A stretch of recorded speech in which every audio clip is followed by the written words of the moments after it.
ভাই সরকারের অনুমতি ছাড়া একটি আন্তর্জাতিক প্রতিষ্ঠান দিল্লিতে সে করতে পারে, কি বলে যে কোনো অনুষ্ঠান করতে পারে, আর সেখানে পলাতক এক ফ্যাসিস্ট এখানে কথা বলবে, সেখানে সরকারের কিছু নাই? তাহলে বেগম খালেদা জিয়ার আইনি মামলা লড়াইয়ের জন্য লন্ডন থেকে যে লর্ড কার্নাইল এসেছিলেন, তিনি যখন তাকে ঢুকতে দিল না শেখ হাসিনা, তিনি যখন দিল্লিতে গিয়ে প্রেস কনফারেন্স করতে চাইলো, তখন তো তাকে অনুমতি দিলেন না।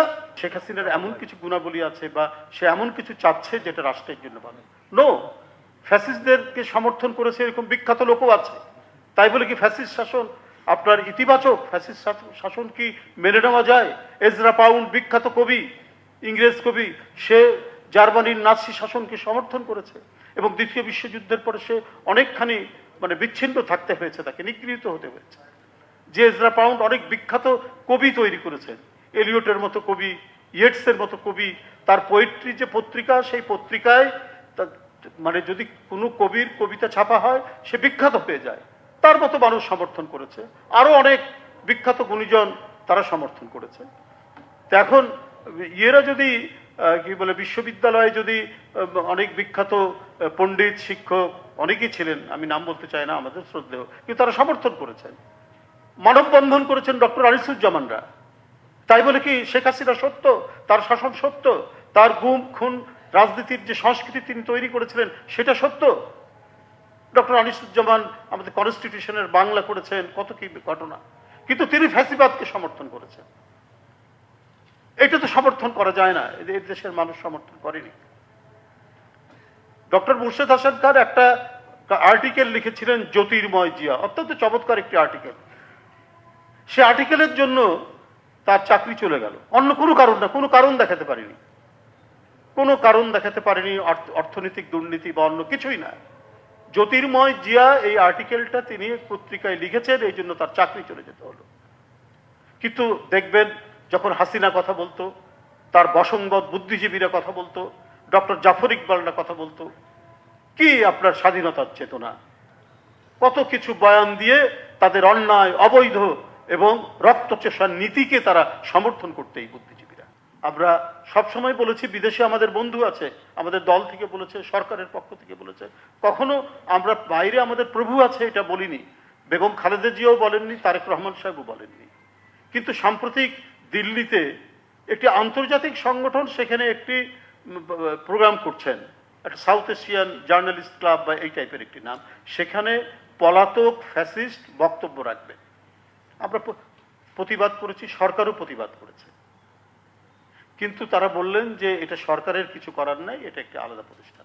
ভাই সরকারের অনুমতি ছাড়া একটি আন্তর্জাতিক প্রতিষ্ঠান দিল্লিতে সে করতে পারে, কি বলে যে কোনো অনুষ্ঠান করতে পারে, আর সেখানে পলাতক এক ফ্যাসিস্ট এখানে কথা বলবে, সেখানে সরকারের কিছু নাই? তাহলে বেগম খালেদা জিয়ার আইনি মামলা লড়াইয়ের জন্য লন্ডন থেকে যে লর্ড কার্নাইল এসেছিলেন, তিনি যখন তাকে ঢুকতে দিল না শেখ হাসিনা, তিনি যখন দিল্লিতে গিয়ে প্রেস কনফারেন্স করতে চাইলো, তখন তো তাকে অনুমতি দিলেন না, তখন তাকে অনুমতি দিলেন না। তাহলে আজকে এটা করলেন কেন? আমার তো মনে হচ্ছে এটা এটা একটা রাজনৈতিক বিশ্লেষণ, যে প্রধানমন্ত্রী তিস্তা কি বলে যে তিস্তা ব্যারেজের যে মহাপরিকল্পনার কথা তিনি বলছেন, এটা হতে পারে তিনি চায়না সফর করেছেন এবং চীন, মায়ানমার, বাংলাদেশ করিডোরের কথা বলছেন, সেই কারণেই কি হাসিনা কার্ড খেলা হচ্ছে? এটা আজকে মানুষের কাছে সবচেয়ে বড় প্রশ্ন। এটাই কি হাসিনা কার্ড খেলা হবে এর মধ্যে দিয়ে? বন্ধুরা আমার, এটা একটা কঠিন, আমি মনে করি একটা চক্রান্তের বেড়াজাল বোনা হচ্ছে।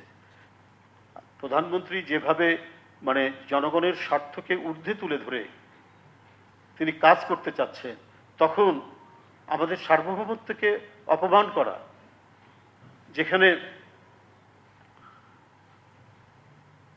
মিউচুয়াল বেনিফিশিয়াল এবং লুকিং ফরওয়ার্ড রিলেশনশিপ কথা বলা হয়, আমরাও বলেছি, তারাও বলে, বেসড অন দি কি সভরেইন ইকুয়ালিটি এবং মিউচুয়াল রেসপেক্ট। এটা কি মিউচুয়াল রেসপেক্টের নজির?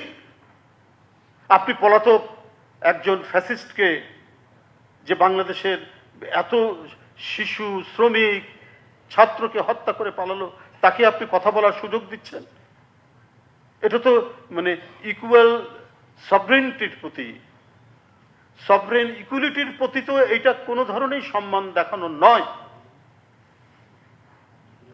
প্রধানমন্ত্রী 4 বছরে 1,60,00,000 লোককে কার্ড দিবেন, ফ্যামিলি কার্ড দিবেন ঘোষণা করেছেন। এই কয়েকদিনে ফ্যামিলি কার্ডের যে ইতিবাচক ফলাফল পাওয়া গেছে, সেটার ফলশ্রুতিতে তিনি এই কথা বলেছেন। তিনি খাল খনন করছেন, তিনি কৃষক কার্ড দেওয়ার কথা বলছেন, তিনি শিক্ষা, স্বাস্থ্য প্রতিটি ক্ষেত্রে তার যে নজর এবং দ্রুত নজর এবং কোনো গাফলিতি হলে সেখানে ব্যবস্থা গ্রহণ করছেন। তো মানে দেশটা একটা স্মুথলি চলুক, সেটাকে গ্রাহ্য না করে একটা মানে পাতানো পরিস্থিতি তৈরি করে, সন্ত্রাসের পরিস্থিতি তৈরি করে এটাকে অস্থিতিশীল করার একটা প্রচেষ্টা কোনো না কোনোভাবে চালানো হচ্ছে। তারা ভালো মতো এই জিনিসটিকে দেখছে না। দেখুন, আমি অনেক কথা হচ্ছে জুলাই চার্টারের স্পিরিট নিয়ে, গণতন্ত্রের বিকাশের জন্য। আমার কথাটা হলো যে আমরা সবই মানলাম, সবই করলাম, কিন্তু এটা শুধু মানে মানে পলিটিক্যাল সায়েন্সের একটা চ্যাপ্টার হবে না, এটা হিস্ট্রির একটা ধারাবাহিকতা হবে, মানে বিষয় হবে না যতক্ষণ পর্যন্ত না এটা আপনার মানসিকতার পরিবর্তন হয়। এটা একটা ম্যাটার অফ সাইকোলজি, এটা শুধু পলিটিক্যাল সায়েন্স না। আপনি জুলাই চার্টারের উপর সংবিধান সংশোধন হতে পারে, সবকিছু হতে পারে, আরো নতুন আইন প্রণয়ন হতে পারে, কিন্তু যদি রাজনৈতিক নেতৃত্বের যদি মানে মানসিকতার পরিবর্তন না হয়, তাহলে তো এক নিমিষেই চলে যেতে পারে। শেখ হাসিনা তত্ত্বাবধায়ক সরকারের জন্য আন্দোলন করেছেন, গাড়ি পুড়িয়েছেন, পুলিশ হত্যা করেছেন, ধ্বংসযজ্ঞ চালিয়েছেন ওটা প্রতিষ্ঠার জন্য। তিনি আবার সেটা একটা ঘোষণায় সেটা স্ক্র্যাপ করে দিলেন এবং পার্লামেন্ট থেকে একটা প্রহসনের কমিটি করলেন। সেই কমিটির প্রত্যেকটি লোকই বললেন যে না, তত্ত্বাবধায়ক সরকার ব্যবস্থা রাখতে হবে। তোফায়েল আহমেদ, সুরজিন সেনগুপ্ত, হাসানুল হক ইনু, রাশেদ খান মেনন প্রত্যেকেই বলেছে, কিন্তু শেখ হাসিনা একজন ব্যক্তি তিনি ওটা শোনেননি এবং সংবিধান থেকে ওটা মুছে দিলেন। তাহলে মানসিকতা দরকার, শুধুমাত্র আপনার কাঠামো পরিবর্তন একটা কাগজের মধ্যে লিখলেই এটা হবে না। সবাইকে মানতে হবে, সবাইকে বুঝতে হবে যে না, যে কোনো পরিস্থিতিতে আমরা আইন মান্য করব। দেখুন, সেই মার্কিন যুক্তরাষ্ট্রের প্রেসিডেন্ট, তাকে বলেছে আজীবন প্রেসিডেন্ট হন, তাকে বলা হয়েছে আপনি কি বলে সম্রাট হন, উনি মানেননি। 2বারের বেশি উনি প্রেসিডেন্ট থাকেননি। দ্বিতীয় বিশ্বযুদ্ধ পর্যন্ত ওই ট্র্যাডিশনটা তারা সমুন্নত রেখেছেন, আইনও হয়নি, কেউ 2বারের বেশি প্রেসিডেন্ট হননি। শুধু দ্বিতীয় বিশ্বযুদ্ধের কারণে আপনার রুজভেল্ট 4বার প্রেসিডেন্ট হলেন। এই কারণে তারা যুদ্ধ শেষে আইন করে নিলেন যে না, আমরা সেই ফাউন্ডিং ফাদার্সদের যে নিয়ম, সেই নিয়ম আমরা চলবো। এটা হচ্ছে একটা জাতির মানসিকতার প্রতিফলন।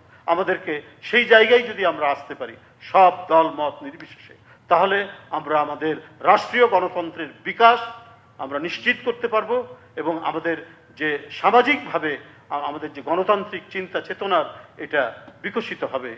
তখনই আমরা যে আইন প্রণয়ন করব সেই আইনটি সুরক্ষা পাবে।